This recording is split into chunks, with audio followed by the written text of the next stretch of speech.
এই জন্য আমি দাবি করব বাজেট অধিবেশন সন্নিকটে সর্বাধিক গুরুত্ব যেন শিক্ষা এবং স্বাস্থ্যে দেওয়া হয়। মাননীয় শিক্ষামন্ত্রী আছেন, দেশকে যদি আগাতে হয় তাহলে শিক্ষা এবং স্বাস্থ্য এই দুইটাকে সর্বাধিক গুরুত্ব দিতে হবে। শিক্ষার প্রাণ হচ্ছে টারশিয়ারি লেভেলে, সেখানে রিসার্চ হবে, গবেষণা হবে, জাতির ভবিষ্যৎ ওখান থেকেই বের হয়ে আসবে। দুঃখের বিষয়, গবেষণায় ফকিরের ভিক্ষা দেওয়া হয়।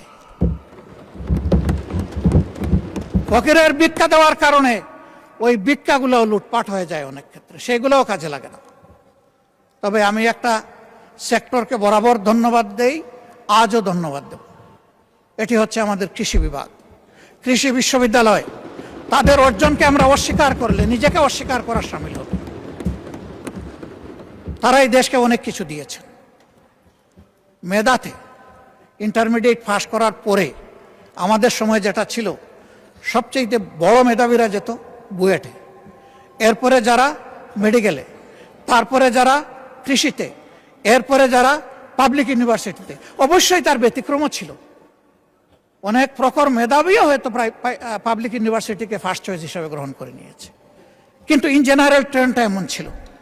সেই জায়গা থেকে তৃতীয় অবস্থানের লোকেরা যদি দেশকে এত কিছু দিতে পারলেন, প্রথম এবং দ্বিতীয় অবস্থান কি দিল সেটা এখন পর্যালোচনার দাবি রাখে। এবং এইখানে রাষ্ট্রের দায়িত্ব কতটুকু, দায় কতটুকু, সেটাও পর্যালোচনা করতে। তাদের হাতে যদি পর্যাপ্ত উপকরণ তুলে না দিয়ে আমরা বলি যে কেন তোমরা আমাদেরকে দিচ্ছ না, এটাও হবে অবিচার। এই জন্য আমি দাবি করব বাজেট অধিবেশন সন্নিকটে সর্বাধিক গুরুত্ব যেন শিক্ষা এবং স্বাস্থ্যে দেওয়া হয়।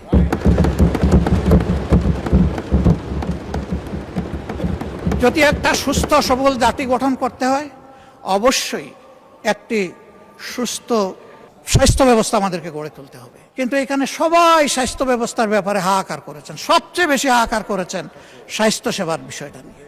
অনেকে বলেছেন স্বাস্থ্য সেবা নিজেই রুগী, আমাদেরকে সারিয়ে তুলবে কিভাবে।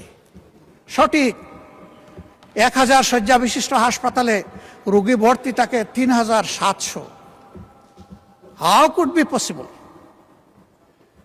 আবার এখন অন্য সমস্যাও দেখছি। এই ফ্যাসিস্ট আমলে যোগ্য দক্ষ ডাক্তারদেরকে বহু দূরে বদলি করা হয়েছে, যেখানে তাদের মেধারও কোনো মূল্যায়ন করা হয়নি, এবং সেখানে এটাকে কাজে লাগানোরও কোনো সুযোগ ছিল না। আবার অনেককে ওএসডি করা হয়েছে। আমাদের সম্মানিত মন্ত্রী, তার ছোট ভাই, সেও একজন ডাক্তার, আমাকে একদিন আক্ষেপের সুরে বলেছিল, শফিক ভাই, আগামীতে যদি আমাদের সরকার গঠিত হয়, একটা গাল দিয়ে বলেছিল, গাল অবশ্য সভ্য সরকার, যে আমাদেরকে অমুক জায়গায় তমুক জায়গায় দিয়েছে, ওদেরকে আমরা বাংলাদেশের সীমানার ভিতরে না রেখে ওদেরকে আমরা ট্রান্সফার করব তালপট্টিতে। আমি বলেছিলাম, হোয়াটস ডিফারেন্স? তুমি আর আমি যদি এইটাও করি তাহলে তো একই কাজ করলাম। মাননীয় স্পিকার, কিছু কিছু কাজ দুঃখজনকভাবে এখন এরকমই শুরু হয়ে গেছে।